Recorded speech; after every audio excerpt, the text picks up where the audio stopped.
Hello students. Now in this video I will be discussing about soil erosion, areas where soil erosion is more prevalent in India, and of course soil conservation measures. Now the first thing, what is actually soil erosion? Very simply, if we have to describe soil erosion, that is removal of topsoil. The topmost portion of the soil actually contains the soil nutrients. Most of the minerals of the soil are present in this topsoil region. Now due to any reason, if this topsoil is lost, then we use the term soil erosion. You can also say when the soil is not or does not remain fit for cultivation, then that soil can be termed as eroded soil.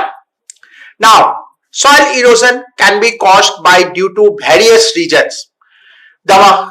Some of them can be caused as a result of water, some of them by action of wind, and other reasons are there. Let's start with soil erosion by action of water. Now, as a result of the water, various type of soil erosion can take place, like sheet erosion, rill erosion, gully erosion, bank erosion. Sheet erosion, normally sometimes when flood waters move in an unchecked manner, if it is moved in an unchecked manner, the entire topmost layer of the soil is washed away like that of a sheet. Like if this is the top portion of the sheet, entire topmost portion is actually washed away. That is what we call sheet erosion.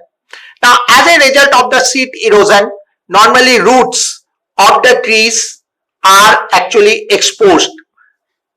If you see a tree with its roots exposed, normally you can say that in that area sheet erosion has taken place. Second one is rill erosion. Now rainwater, when it flows, it always makes small channels of water through which the water goes down in the according to the slope of the land. Normally in the agricultural fields also, you would find rainwater making small channels through which the water flows. These small channels are actually known as the rill. Now if the rills are not checked, they actually widen, water keeping on flowing from that area. These rills widen to form what we call a gully, that is gully erosion. And the final one, bank erosion, or you can say river bank, stream bank erosion. Along the river banks, as the river water flows, it actually cuts away the sides and taking away the valuable soil. That is what we call the bank erosion. Now apart from the action of the water, there is also action of the wind by which erosion can take place. Now wind action is more dominant in desert areas where desert soil, or what we another name of desert soil, that is the xerogen soil, is present, or in arid regions, which are basically dry regions where the action of the wind is more dominant. As a result of the wind action, the topmost cover or topmost portion of the soil is blown away by the action of the wind, resulting in soil erosion. Another reason of soil erosion is overgrazing. Now there are animals, particularly sheep, goats, that are there. They have a tendency to eat small grasses. Now if the small grasses are eaten away, they normally pull it by their roots, leading to soil erosion in that area. Another reason is obviously deforestation, cutting down of the trees. The trees that are there, if they are cut down, the roots of the trees bind together the soil. As a result, if the forests are cleared, it leads to soil erosion. In fact, in the mountainous region, deforestation can lead to landslides also. Then of course, rivers and streams. Whenever the river water flows from any region, it actually carries soil along with its flow, making the soil or taking away the soil along with the flow, thereby doing soil erosion in that area.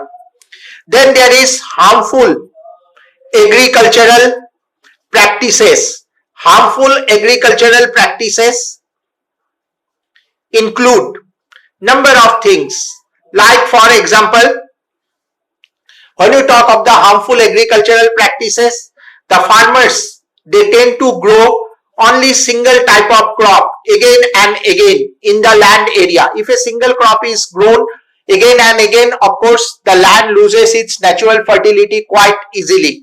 Then there is farming along the hill slopes, which can lead to soil erosion. Then there is problem of what we call shifting cultivation. Shifting cultivation, or also known as the jhum cultivation, is prevalent, especially in the northeastern part of the country and also in the central part of the country. Under the jhum or shifting cultivation, the tribal people, they actually select a piece of forested land area. Forested land area is selected, thereby they clear the forest, cutting down the forest, clear the forest area and burn it. Now in that cleared area, they do agriculture for 1 or 2 years, or when the soil loses its fertility, they leave that land area and move on to another land area where the same process is repeated, clearing the forest, thereafter doing agriculture. Now the problem is that the land that has been left barren, in that land soil erosion can take place, and most of the time, as it is done on the hill slopes, which does not have thick covering of soil, due to the rainfall, most of the soil is deposited at the base of the mountain, making the hill or mountain almost barren or rocky in nature. So due to some harmful agricultural practices also, soil erosion can take place. One more is of course excessive use of irrigation, which can also lead to soil erosion. Then there are of course construction activities which can lead to soil erosion. Construction of roads, construction of buildings, whenever they are undertaken, excessive amount of soil from one area is taken to make the roads higher, or construction wherever it is going on, it is slightly done on a higher land area. The area from where the soil has been taken, it comes under, or it is prone to soil erosion. Then landslides in the mountainous region, sometimes entire land area during the rainy season comes crashing down, leading to the loss of soil. Then apart from it, unscientific mining activities can result in the soil erosion, and also topography of a land. What kind of topography a area has can determine soil erosion. Normally, if an area has got steep slopes, it will be more prone to erosion. Now, some of the regions which are more prone to soil erosion in our country. One is obviously the foothill region of the Himalayas. It is highly prone to soil erosion. Then the northeastern hilly regions and the Brahmaputra valley. As the river Brahmaputra remains in flood during the rainy season, it results in soil erosion in that area. Then of course the badland areas of Chambal and Yamuna river, that is highly prone to soil erosion. Then the drier areas of Rajasthan and Haryana is also prone to erosion. Western part of Madhya Pradesh, then Regur soil region of Maharashtra, that is also prone to soil erosion. Then plateau area, Chota Nagpur plateau areas of Jharkhand and West Bengal is prone to soil erosion. Parts of Indo-Ganga plain, Tamil Nadu and Andhra Pradesh also is prone to the soil erosion. And lastly, the Tapi and Sabarmati river valley in Gujarat is also prone to what we call soil erosion. Now, what are the consequences of soil erosion? what are the, you can say, effects of the soil erosion?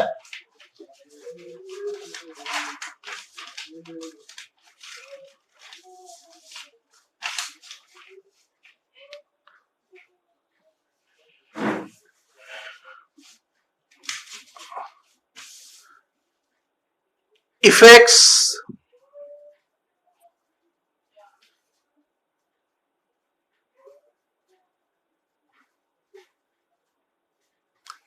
okay, as a result of the soil erosion, the first thing, the fertility of the soil is lost, particularly topsoil will be lost, nutrients in the soil will decline. Second, as a result of the soil erosion, groundwater level will fall down. It can lead to expansion of deserts. It can, as a result of soil erosion, loss of vegetation, and habitat of animals is there. Then, as a result of soil erosion, droughts and floods become frequent. As a result of soil erosion, rivers dry up. What actually happens is that the soil that is eroded, along with the flow of the water, they find their way into the river beds, making it silted, thereby drying up the river itself. Then it can lead to increased landslides, of course, in the mountainous regions. It can, of course, affect the economy of the country, and as a result of the soil erosion, natural hideouts can be created, which is very common in the Chambal Valley region. Chambal, which was actually at one point of time was the home of some of the very famous dacoits in our country. This Chambal or ravines of Chambal is actually gives the criminals specially natural hideouts by which they can escape the law enforcement authorities. In fact, a picture of ravines has been given in the slides also. Now coming to some of the soil conservation.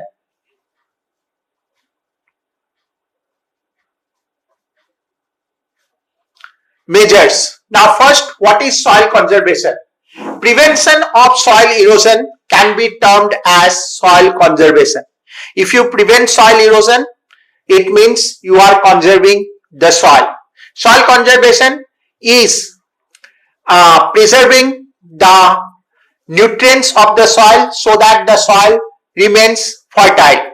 Some of the measures of soil conservation that can be taken, one is of course afforestation, that is planting of trees. When trees are planted, obviously the roots of the trees will bind together the soil, thereby preventing soil erosion. Second one is the crop rotation method.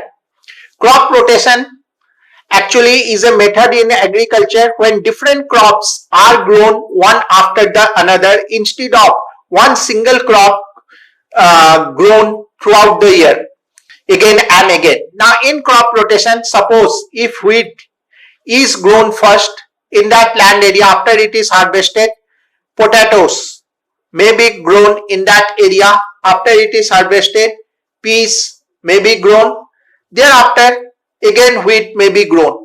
Now when the crop is grown under crop rotation, this crop actually takes away the most nutrients of the soil, but this one takes less amount of nutrient and this one less.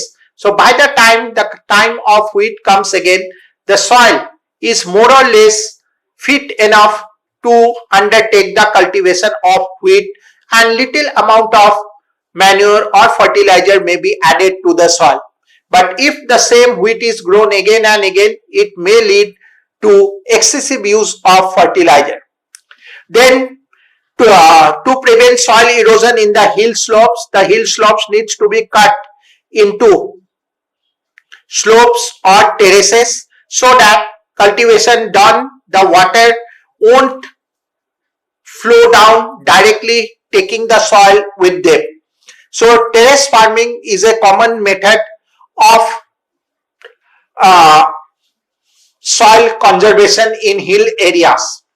Then another method that can be followed is what we call shelter belts. Now in an agricultural field, trees are planted, or at the edge of the deserts also trees are planted. Now these trees actually act as the shelter belts. Now when the wind blows from this area, it won't take away the soil. Along with it, this will act as the barrier and won't allow the soil to be deposited to these areas. So shelter belts are created so that the soil does not blow away. Then to stop riverbank erosion, along the banks of the river, embankments are constructed. Embankments, that is, you may have seen temporary embankments, like putting sandbags are there, and along the sides concrete stones are provided so that the river is not able to cut along the sides of its banks. Embankment is the only solution. Then along the hill slopes, contour farming or contour ploughing, which is ploughing along the slope of the land. Suppose this is a hilly area like this. Along this one, then like this, here another, then along the slope. According to the slope, cultivation is done over extensive areas. Difference is that in case of the terrace farming, these steps are very small, but in this case it is along the entire contour of the land. एक ही ढलान पे, हर जगह एक ही ढलान पे रहता है. Then there is of course strip cropping. Strip cropping actually growing different types of crops in a same agricultural field. Suppose this is an agricultural field. Here one crop is grown, here another crop, here another crop. All of them will have different harvesting seasons. Now when this one is being harvested, suppose these two will have crop cover so that soil erosion does not take place. When it is being harvested, these two will have crop cover so that soil erosion does not take place. Another one is gully plugging. Gully plugging is to prevent the expansion of gullies. Now under the gully plugging, though the gullies that has been formed, nothing much can be done, but to prevent the expansion of the gullies, leguminous plants should be planted along the edge of the gullies so that the gullies does not expand further. Plants, leguminous plants, if they are planted, it actually helps in the it does not help in the expansion of the gullies. Then of course building dams.